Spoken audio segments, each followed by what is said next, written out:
تو مجھے یہ محسوس ہوا کہ عوام تو عوام بعض خواص بھی اللہ تبارک و تعالیٰ سے ڈرتے ہیں، لیکن ڈرنا کیسے چاہیے اس سے متعلق معلومات یا معرفت کم نظر آتی ہے۔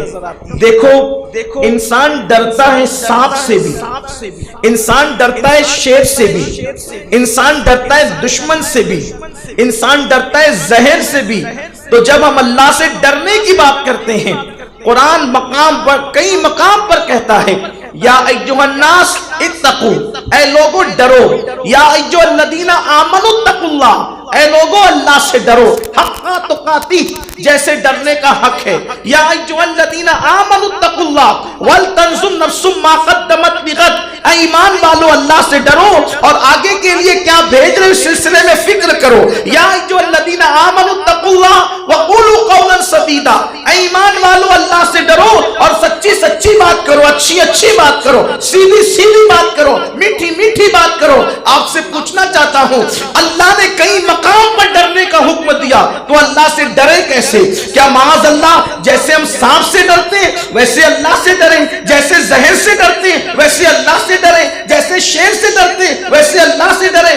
اللہ سے ڈرنے کا مطلب کیا ہے؟ اس لیے کہ جس سے ڈر ہوتا ہے اس سے بھاگا جاتا ہے، جس سے ڈر ہوتا ہے اس سے دوری ہوتی ہے، جس سے ڈر ہوتا ہے انسان اس کے پاس سے جو ہے وہ بھاگنے کی کوشش کرتا ہے، جس سے ڈر ہوتا ہے اس سے وحشت ہوتی ہے، جس سے ڈر ہوتا ہے اس سے دل تنگ ہوتا ہے۔ اب مقام پر بار بار کہا جاتا ہے اللہ سے ڈرو، اللہ سے ڈرو، اللہ سے ڈرو۔ تو معاذ اللہ، اللہ سے جو ڈرے گا تو کیا وہ اللہ سے دور ہوگا؟ اللہ اکبر۔ اللہ سے جو ڈرے گا وہ اللہ سے معاذ اللہ وحشت کرے گا، استغفر اللہ، العیاذ باللہ۔ تو اللہ سے ڈرنے کا مطلب کیا ہے؟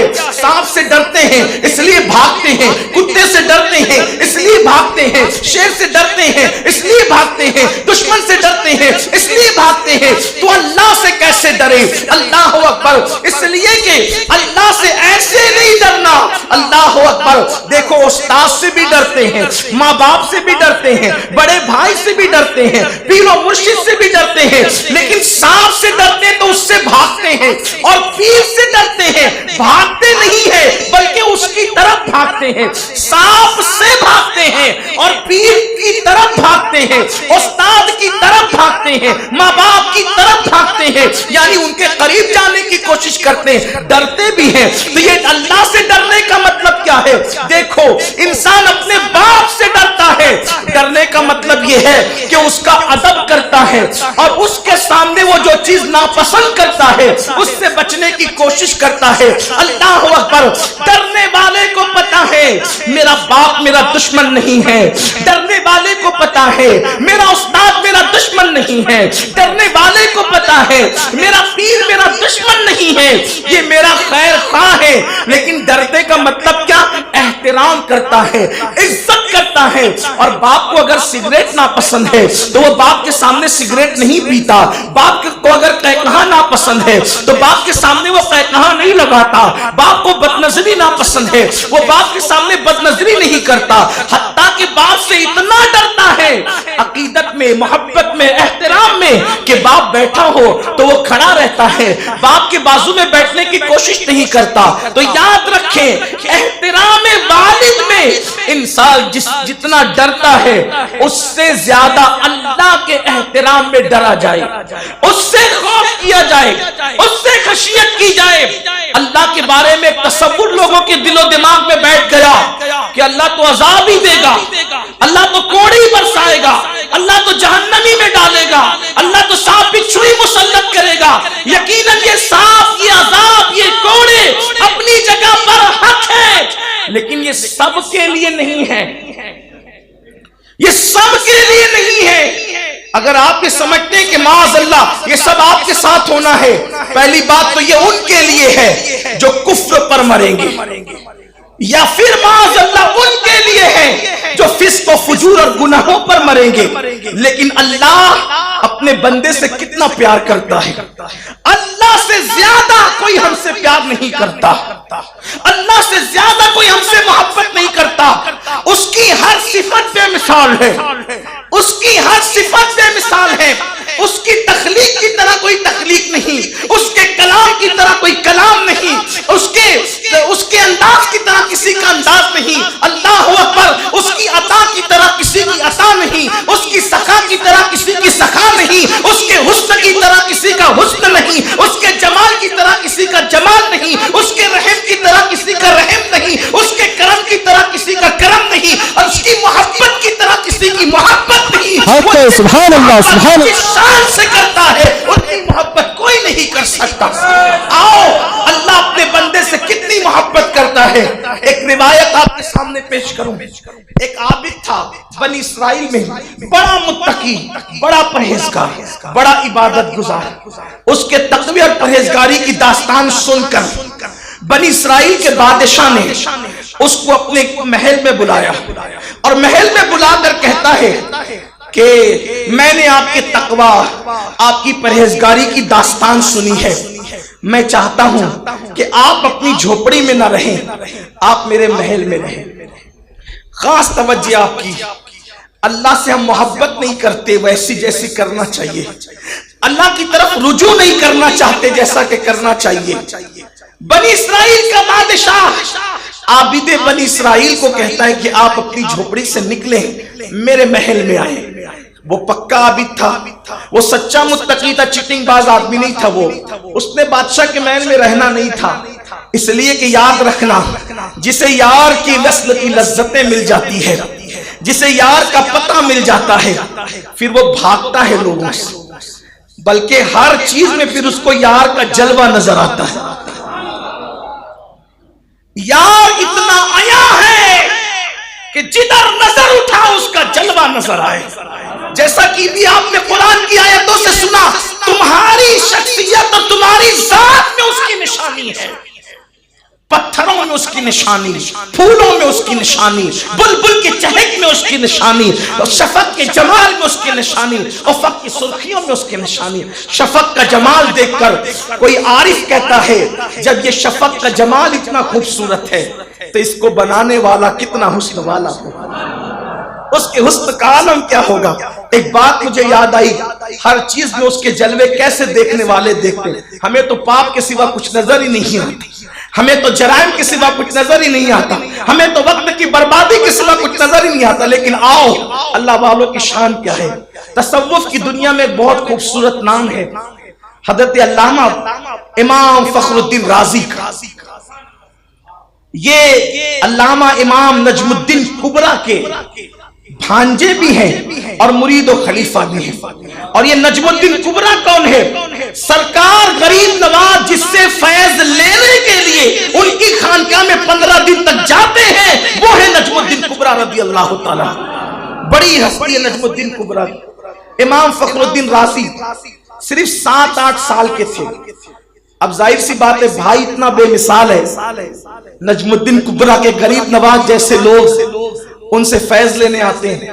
غریب نواز کوئی چھوٹی موٹی ہستی تو نہیں ہے، 90 لاکھ لوگوں کو کلمہ پڑھانے والی ہستی، سید الموحدین فی الہند، ہندوستان کا سب سے بڑا توحید کا علمبردار، ہندوستان میں سب سے بڑا داعی اسلام، ہندوستان کا مبلغ اعظم، ہندوستان میں نائب نبی فی الہند ہونے کا سب سے بڑا کسی کو شرف حاصل ہے تو وہ میرے خواجہ ہندوستان کے راجہ ہیں، جس کی نگاہ کسی کو نظام الدین بنائے، کسی کو علاء الدین بنائے، کسی کو صابر کلیر بنائے، کسی کو بختیار کاکی بنائے، ادنا کو اعلیٰ کرتے جس کی نگاہ اسے غریب نواز کہتے ہیں۔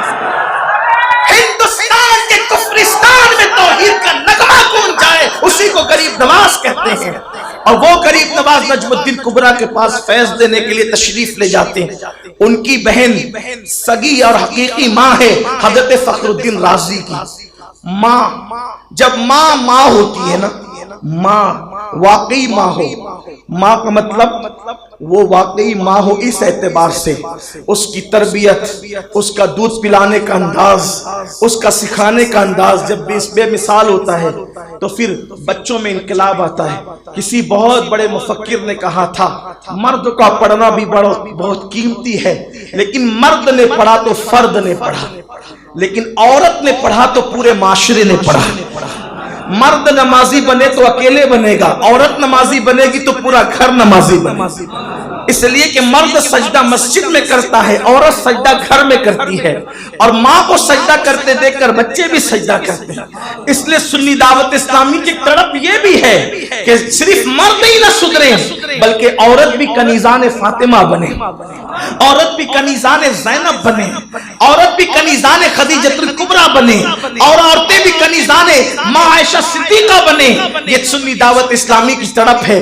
بہنوں سے بھی کہا جاتا ہے ماں واقعی ماں بنو، یعنی اپنی اولاد کی صحیح تربیت کرو، فلمیں دیکھ کر دودھ نہ پلاؤ، سیریل دیکھ کر دودھ نہ پلاؤ، آوارگی کر کے دودھ نہ پلاؤ، گناہ کر کے دودھ نہ پلاؤ، اس لیے کہ بچے کے کردار پہ ماں کا اثر پڑتا ہے۔ اللہ اکبر۔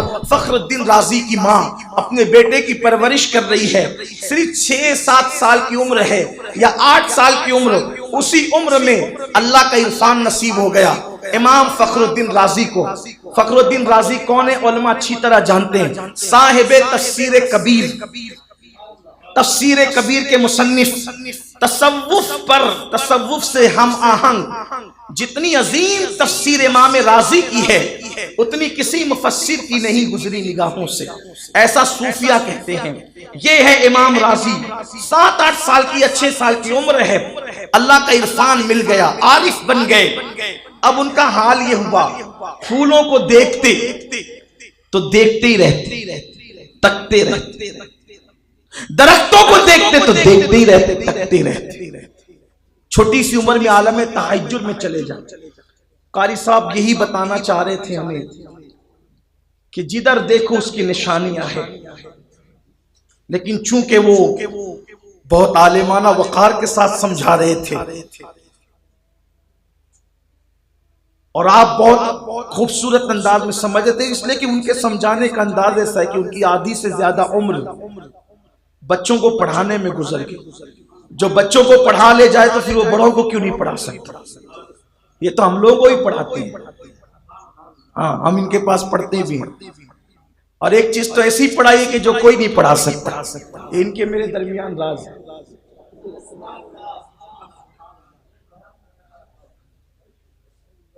بہرحال ہر راز سے پردے اٹھانا بھی اچھا نہیں، اس لیے کہ بعض راز ایسے ہوتے ہیں جسے پردے اٹھانے کا مطلب کنویں میں پھینکے جانا پڑتا ہے، تو اس لیے میں ایسی کوئی کام آپ کے یہاں نہیں کروں گا کہ میرے لیے کوئی کسی کنویں کا انتظام کر جائے، لیکن انہوں نے مجھے ایک ایسی اہم چیز پڑھائی ہے جو یہ جانتے ہیں میں جانتا، اللہ اس کا صلہ انہیں عطا فرمائے، جزا عطا فرمائے، اس کی برکتیں آج تک محسوس ہو رہی ہے، وہ ہوتی رہے گی انشاءاللہ۔ اب دعا فرمائے اللہ اس سے استفادے کی بھرپور توفیق عطا فرمائے۔ تو عرض کر رہا تھا کہ امام رازی 7-8 سال کی عمر کے ہیں اور جدھر دیکھتے ہیں درخت دیکھا بس اسی میں لگ گئے، پھول دیکھا اسی پہ لگ گئے اور دیکھتے ہی رہتے۔